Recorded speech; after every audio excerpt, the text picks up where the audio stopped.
Good evening. We start tonight with some breaking news. So much of the world is just in shock. Retired Los Angeles Lakers basketball star Kobe Bryant has been killed in a helicopter crash.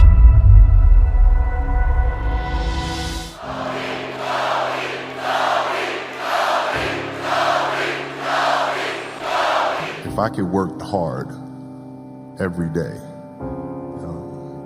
with being blessed with the physical tools that I have, what would my career be?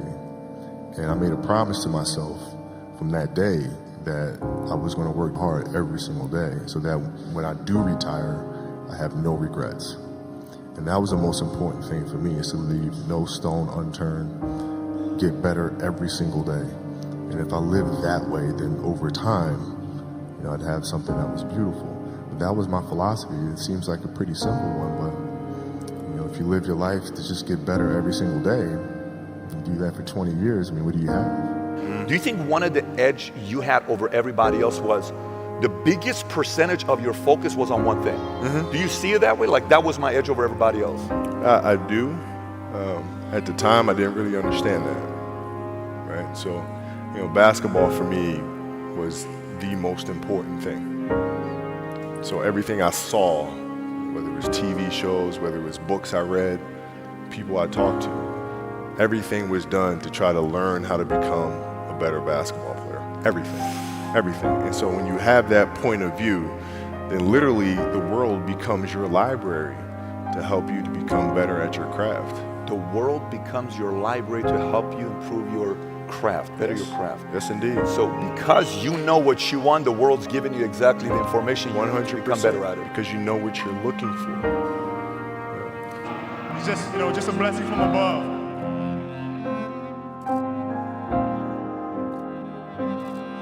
The joy of the game comes from just being out there, just playing. The competitive side of me feels like we can win every game that we play. How did that gravitate when you went into the league and you're determined to become the greatest, or you're determined to become one of the greatest? What happens to our relationship? Oh, it suffers.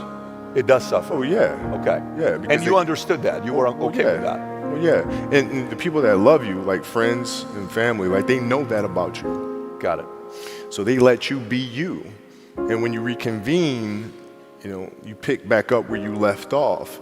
But make no mistake about it, everything in between is lost, right? So those long-term relationships, the commitment of time of, taking vacation. Like, I see a lot of players take vacations with other players that are close friends, and they'll just take vacations just to take vacations, or just hang out just to hang out. Like, I never did that. But Why it was a not choice. though? Why didn't you do that? Well, because when I retire, I didn't want to have to say, I wish I would have done more. I don't want that. I don't want that.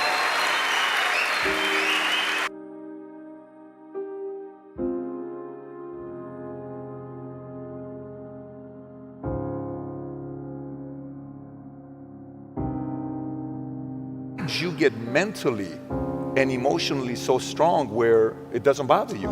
Well, you got to look at the reality of the situation. Like, for me, it's not, you kind of got to get over yourself.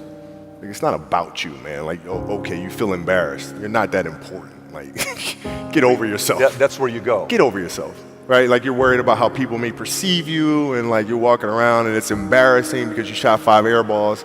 Get over yourself, right?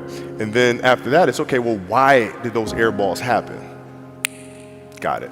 High school, year before, we played 35 games, max, right? Week in between, spaced out, plenty of time to rest. In the NBA, it's back to back to back to back to back to back to back. I didn't have the legs. So you look at the shot, every shot was online. Every shot was online, but every shot was short. Right? I gotta get stronger. I gotta train differently. The weight training program that I'm doing, I gotta tailor it for an 82-game season so that when the playoffs come around, my legs are stronger and that ball gets there.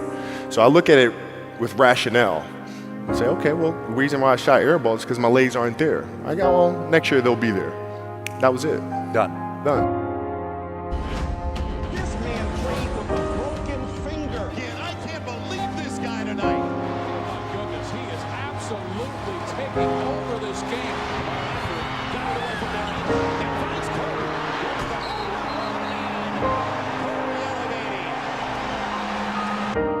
It's crazy. Like, you got a lot of people paying their hard-earned money to come watch you perform. It's your job to be in shape. It's your job to be strong enough to perform at that level every single night. And as a competitor, I'm not ducking shit. Like, it's not, oh my God, my back hurts, I'm sore, we got to play Vince Carter and Toronto Raptors tonight. We actually had this happen. We had a game against Toronto in 2000, and Vince was tearing the league up. My back was jacked. But like the perception of that, like, what? Kobe's missing the game against Toronto and Vince Carter because my back was really spasming. But people will be like, what? Oh, he's ducking Vince. Excuse me? No, I don't think so.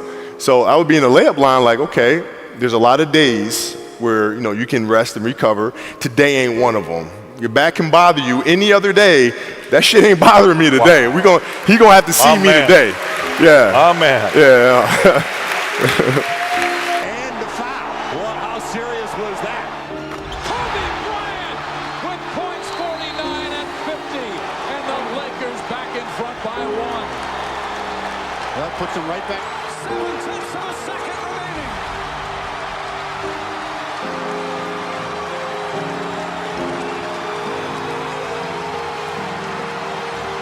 From the organization, the final seconds. Bryant for the win.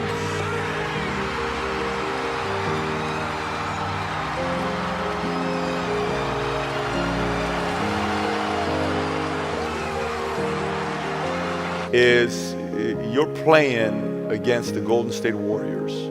Score is 107-109. You guys are close to getting into the playoffs. You know exactly what happens in the game. You go up, you're about to take your shot, and then all of a sudden, boom, Achilles happens, right? Friend of mine, Nima, he is here just to listen to. He played ball. And he told me, he says, Patrick, I don't think you understand. He says, when I tore my Achilles in high school, he says, 4 friends of mine dragged me to my hospital. I was crying from there straight to the hospital. He says, I have no clue how the hell this guy did it. He went and hit the free throws, and then you walked off the stage. Yeah. And then you got the surgery done. Yeah. How the hell do you tolerate that kind of pain? I use this. I tell this example, and I think this is the best way to explain it. You have a hamstring injury, you pull your hamstring really, really badly. You can barely walk, right? Let alone play anything. Soccer, basketball, volleyball, whatever it is. Can't do anything. Doctor tells you go home, sit up on the couch, rest your hammy, right? Stay off of it, don't get up, no sudden movements. You're at home, all of a sudden a fire breaks out in the home. Right? Your kids are upstairs, wife is wherever she may be, shit's going down. Right? I'm willing to bet that you're gonna forget about your hamstring, you're gonna sprint upstairs, you're gonna grab your kids, make sure your wife's good, you're getting out of that house, right? Hamstring be damned. You're not gonna feel your hamstring, right? And the reason is because the lives of your family are more important than the injury of your hamstring. And so when the game is more important than the injury itself, you don't feel that damn injury. Not at that time. At Staples, his ball. Double clutch reverse. 92-77. They're on their feet and taking the high Hornets. Kobe showing a little bit of the young Kobe. Pop off, Kobe. Pop a little bit. Ball bounces right to you. He's put some Tony Turley on. Kobe, show me some footwork. Showtime. 360-107-100 Lakers. By Kobe Bryant to give the Lakers the lead. Did he get it off in time on the run? Off the glass. Did it! He did it again! Amazing! Kobe has just won it for the Lakers. Go look at it.